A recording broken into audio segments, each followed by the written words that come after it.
Hello and welcome back to Vlogmas Day 15. Today's video is going to be a little bit different. You're not going to see my face at all. A lot of you guys have been requesting a flip through, a review and a recap of my bullet journal system for this year and also a setup for 2019. So I'm just going to go through two of my books here.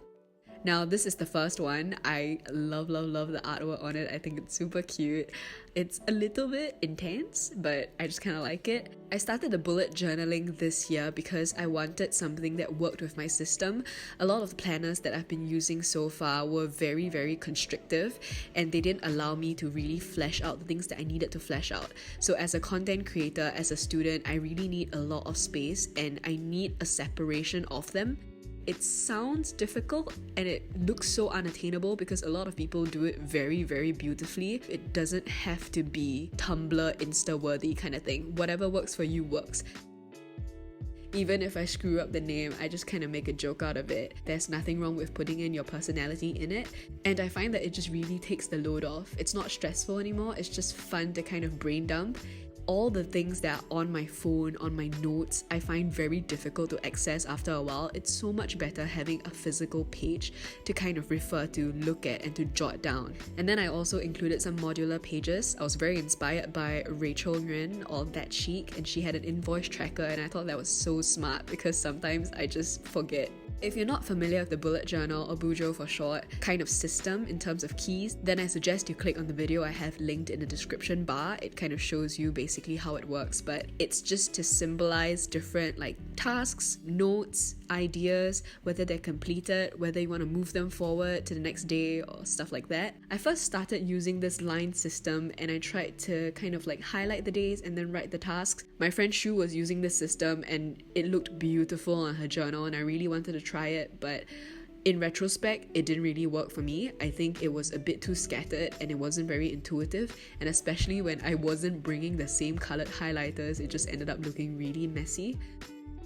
After I completed this bujo, I realized that the A5 size is a little bit too small for me and I wanted something that was slightly bigger. So I opted for a B5 exercise book instead, and it just gives me the space that I need. If you don't need the space, then you don't have to get it, sis. It's okay. It's a little plain. I didn't add anything to the cover, but I did pimp up the index and the key page a little bit more. I kind of doodle when I'm a little bit bored, and then I tried to put in a little bit more effort into the modular pages up top. I also added expenses because now I use this app called Wally to track, and at the end of the month they do a review and I like to write it down just to be able to compare across different months. I also have a book and film list because I found myself jotting it randomly everywhere on my phone. And here's the page of the month.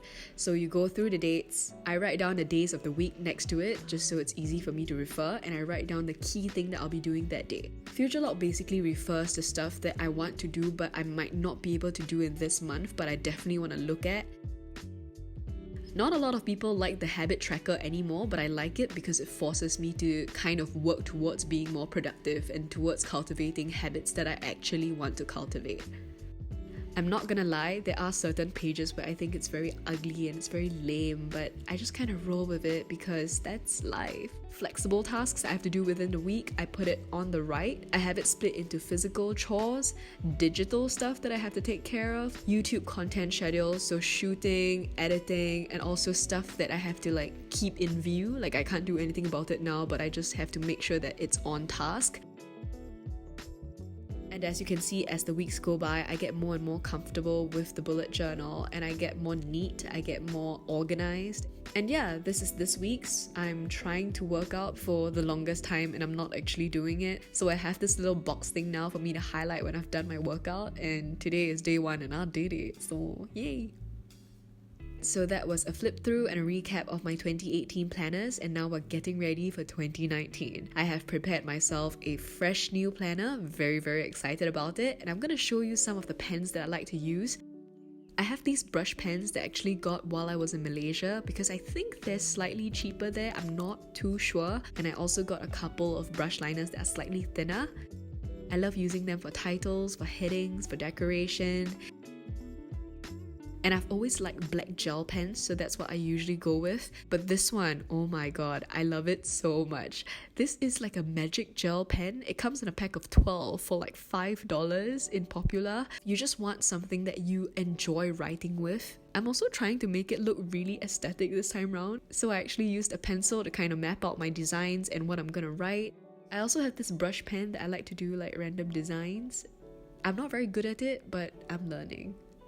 By the way, I got this exercise book from Muji. I know you can get a couple of really nice like leather or full leather bound bullet journals specifically for maybe $20, but I really like this one because it's light, it's thin, so it finishes quickly, and I'm always really excited to get to a new one because I get to redesign the whole thing, and it's only like $1.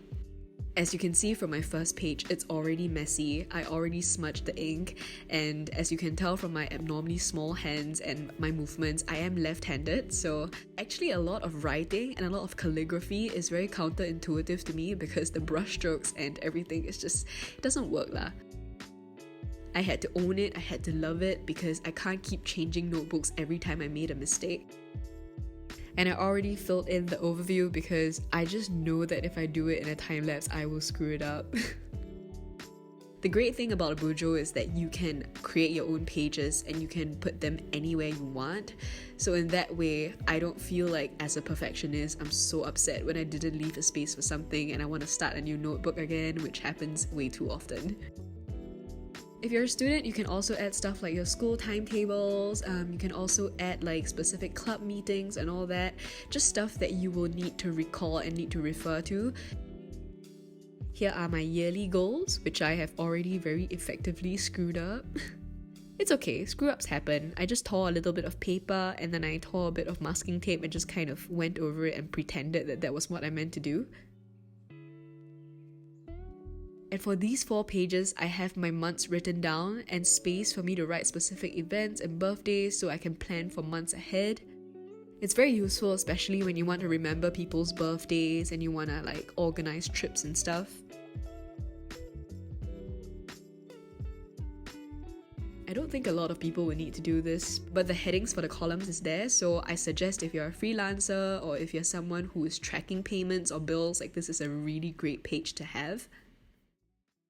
Expenses and finances, nah. And I'm just gonna pimp out my books and film list by calling it On My Radar. Try to be all cute with it.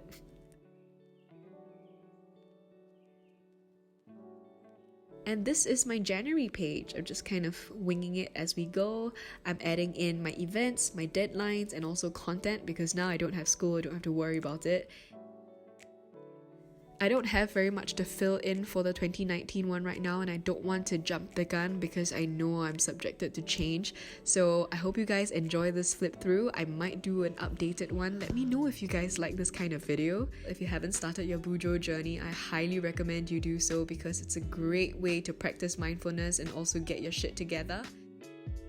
If you're feeling very inspired to start journaling after watching this, but you just can't commit to drawing out your own bullet journal, don't worry. Anndol Planners has sent me a planner for me to give away to you guys, and I'm so excited. I'm going to show you photos of the interior of the planner because I don't want to open this one right now. It also comes with super cute stickers that you can pimp out your journal with, so if you want to win, don't forget to subscribe and also leave a comment down below just telling me more about yourself and how you're gonna use it. If you enjoyed my therapist voice and if you want to see more, please hit the thumbs up, let me know you liked it, and also subscribe to my channel. Turn on your notifications and I will see you tomorrow. Bye!